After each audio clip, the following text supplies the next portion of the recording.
Salut à tous.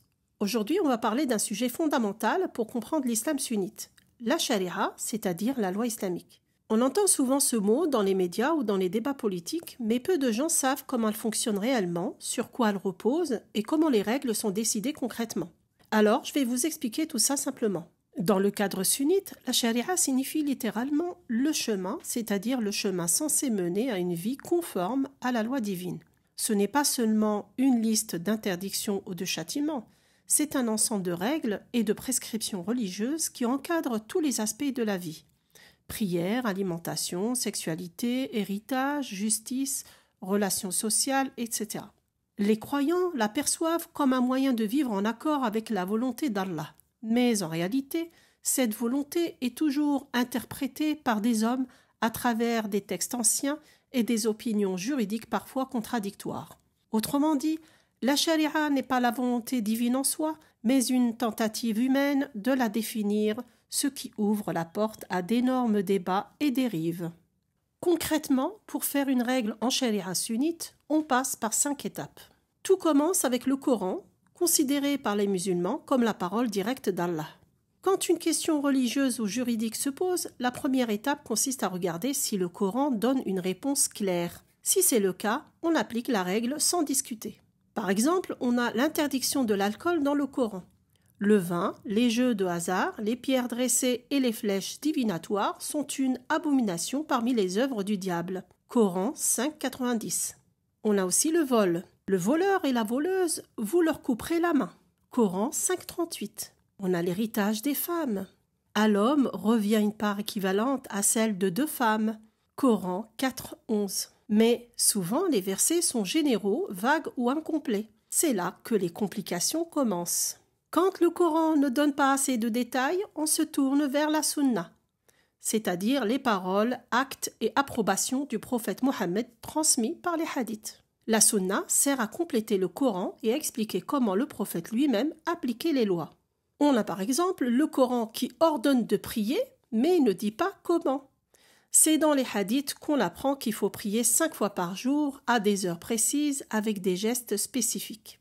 On a aussi un autre exemple, le Coran interdit l'alcool, mais c'est la sunna qui précise qu'on doit fouetter les buveurs. Sahih Muslim, 1706. Le Coran permet de battre sa femme en cas de désobéissance. Verset 434. Mais c'est la sunna qui vous montre comment le faire. Le prophète aurait dit de ne pas frapper au visage et de ne pas laisser des traces visibles. Sunan Abu Daoud 2142. Tous les hadiths ne sont pas égaux. Certains sont faibles, d'autres contradictoires, et pourtant ils peuvent fonder des lois. Maintenant, si le Coran et la Sunna ne donnent pas de réponse, on consulte le ijma', c'est-à-dire le consensus des savants musulmans. Mais attention, ce n'est pas un vote démocratique des musulmans vivants. Non, l'ijma', c'est une unanimité des anciens savants qui sont déjà morts. Concrètement, on s'appuie sur les avis des compagnons du prophète, as-Sahaba, de leurs successeurs, at-Tabi'in, et des fondateurs des 4 écoles sunnites, Abu Hanifa, mort en 767, Malik ibn Anas, mort en 795, Ash-Shafi'i, mort en 820, et Ahmed ibn Hanbal, mort en 855. Autrement dit, ce qu'on appelle consensus aujourd'hui n'est en réalité qu'un alignement rétroactif sur les opinions d'hommes du Moyen-Âge, figé depuis plus de 10 siècles. Et une fois qu'un consensus de l'époque est déclaré, plus personne n'a le droit d'y toucher, même si le contexte a radicalement changé. Par exemple, si les 4 écoles sunnites sont d'accord pour dire qu'un acte est haram, ça veut dire illicite, ce consensus est intouchable, même si des chercheurs modernes veulent le remettre en question. Si le Coran, la Sunna et le consensus ne donnent rien, on utilise le qiyas, c'est-à-dire un raisonnement par analogie. Nous avons des exemples concrets, par exemple les drogues modernes, cocaïne, ecstasy, etc., ne sont pas mentionnées dans le Coran qui est censé être universel et intemporel. Mais elles sont interdites par analogie avec le vin, car elles altèrent aussi l'esprit.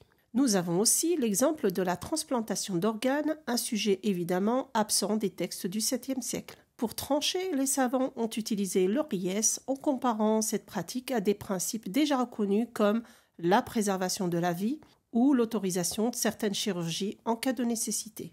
Par cette analogie, ils ont conclu que la transplantation peut être permise à condition d'obtenir le consentement du donneur ou de sa famille et de respecter des principes de dignité et de justice. Et enfin, quand il n'existe aucune réponse claire dans le Coran, la Sunna, le consensus ou le raisonnement par analogie, les savants peuvent faire ce qu'on appelle al-ijtihad, un effort intellectuel personnel pour trancher une question nouvelle. Mais attention, ce n'est pas ouvert à tout le monde. Seuls les savants très formés, appelés mujtahidoun, ont le droit d'en faire. Par exemple, certains savants interdisent l'avortement catégoriquement, tandis que d'autres l'autorisent avant 120 jours en se basant sur le moment supposé de l'insufflation de l'âme. Deuxième exemple, la fécondation in vitro et la procréation médicalement assistée. Ce sujet, évidemment absent des textes anciens, a soulevé de nombreuses questions dans le monde musulman moderne. Aucune mention dans le Coran, aucun hadith ne traite de ça. Et pourtant, les savants ont dû trancher en utilisant al-ijtihad. Ils ont donc comparé cette pratique à deux grands principes islamiques, la préservation de la descendance et l'acceptation de certaines interventions médicales en cas de nécessité. Résultat, plusieurs fatwas autorisent la FIV et la PMA à condition que cela se passe dans le cadre du mariage, sans don de sperme ou d'ovules extérieurs et en respectant l'éthique islamique du couple. Pour conclure, voilà comment fonctionne la charia sunnite. C'est un système complexe basé sur un mélange de textes, de traditions orales, de consensus anciens et de raisonnements analogiques ou personnels. Et ce qu'il faut bien comprendre, c'est que la charia n'est pas une seule loi fixe, mais une interprétation humaine de textes religieux. Elle varie d'un pays à l'autre, d'une école à l'autre et même d'un imam à l'autre.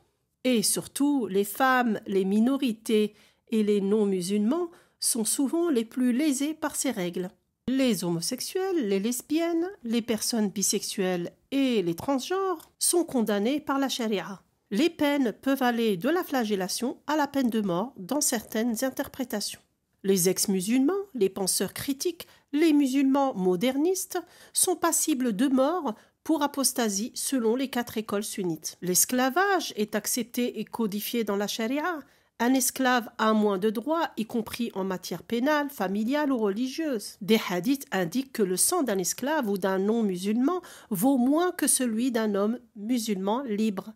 Les femmes héritent 2 fois moins que les hommes, peu importe leurs besoins ou leur implication familiale.